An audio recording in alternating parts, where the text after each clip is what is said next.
Matthew chapter 7 verse 12. So in everything, do to others what you would have them do to you. For this sums up the law and the prophets. O, kaya sa lahat ng bagay, gawin nyo sa iba ang nais nyong gawin nila sa inyo. Ito ang buod ng kautusan at ng mga propeta.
Tayo po ay manalangin.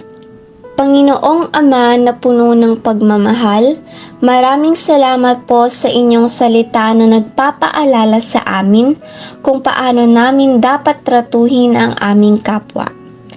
Patawarin niyo po kami sa mga pagkakataong kami ay nagiging makasarili, walang pakialam o mabilis manghusga ng iba nang hindi nauunawaan ang kanilang pinagdaraanan.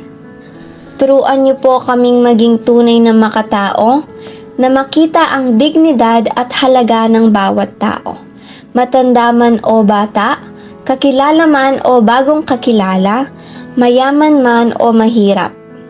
Bigyan niyo po kami ng pusong marunong makiramdam, kamay na laging handang tumulong, at salitang nagpapalakas ng loob sa iba. Naway maging buhay namin ang inyong utos na ibigay namin sa iba ang respeto, pag-unawa at pagmamahal na nais din naming matanggap mula sa kanila. Tulungan niyo po kaming maging mabuting halimbawa sa aming pamilya, sa aming barangay at sa lahat ng aming makakasalamuha. Ito po ang aming dalangin sa makapangyarihang pangalan ni Jesus. Amen.